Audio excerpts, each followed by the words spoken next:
গ্রামের এক কোণে একটা ছোট্ট বাড়ি। সেখানে থাকত বুড়ি ঠাকুরমা। বয়স প্রায় ৮০-র কাছাকাছি, কিন্তু তার প্রাণশক্তি যেন এখনো এক তরুণীরা মতো। ঠাকুরমা খুবই মজার এবং দয়ালু। গ্রামের সকলেই তাকে ভালোবাসত। তার বাড়ি থেকে যখনই কেউ আসত, ঠাকুরমা তাদের মিষ্টি আর ছোট ছোট গল্প শুনিয়ে মুগ্ধ করতেন। একদিন ঠাকুরমা গল্প বলতে বসে বললেন, আজ আমি তোমাদের এক আশ্চর্য জগতের কথা বলবো। তার বাড়ির ছোট্ট উঠোনে শিশুরা গোল করে বসেছিল। তারা উৎসুক হয়ে অপেক্ষা করছিলেন ঠাকুরমা এবার কি মজার গল্প বলবেন। ঠাকুরমা বললেন, একটা ছোট্ট পাখি ছিল, নাম ছিল টুনি। টুনি পাখির স্বপ্ন ছিল আকাশে উড়ে বেড়ানোর। কিন্তু তার ডানা ছিল ছোট, তাই সে খুব বেশি উড়তে পারত না।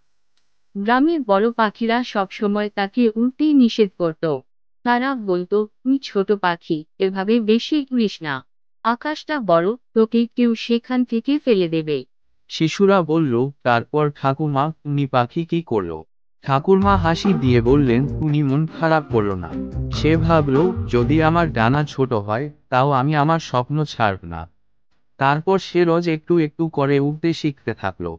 প্রথমে অল্প দূরত্ব, তারপর ধীরে ধীরে আরো দূর। প্রতিদিনই সে সাহস পেত আর একটু বেশি উড়তে চেষ্টা করত। একদিন তার সামনে এসে হাজির হলো একটা কালো কাক। কাকটা তাকে ভয় দেখিয়ে বলল, তুই এত ছোট, কেন এভাবে উড়তে যাচ্ছিস? যদি পড়ে যাস। উনি হাসলো আর বলল, আমি ছোট ঠিকই, কিন্তু আমার স্বপ্ন বড়। আমি পড়ে গেলেও আবার উঠতে চেষ্টা করব।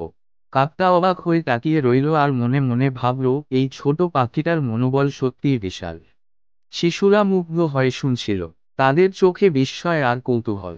তারা ঠাকুরমাকে আরো জিজ্ঞাসা করল, তাহলে ঠাকুমা, তুমি কি আকাশে উড়তে পারল? ঠাকুরমা বললেন, হ্যাঁ, পারল। একদিন টুনি যখন খুবই চেষ্টা করছিল, তখন হঠাৎ আকাশে ঝড় উঠল। বড় বড় পাখিরা সবাই আড়াল খুঁজছিল, কিন্তু টুনি ছাড়ল না। সে ঝড়ের সঙ্গে লড়তে শুরু করলো, আর সেই দিনই সে তার স্বপ্ন পূরণ করলো।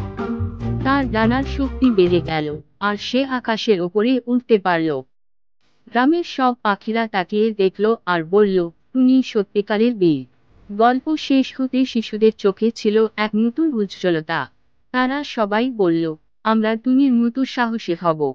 ঠাকুরমা হাসতে হাসতে বললেন, হ্যাঁ, তোমাদেরও টুনির মতো স্বপ্ন দেখতে হবে। পৃথিবীতে কিছু পেতে গেলে একটু সাহস আর অধ্যবসায়ের প্রয়োজন। সেই রাতেই শিশুদের মধ্যে সাহস আর স্বপ্নের বীজ রোপিত হলো।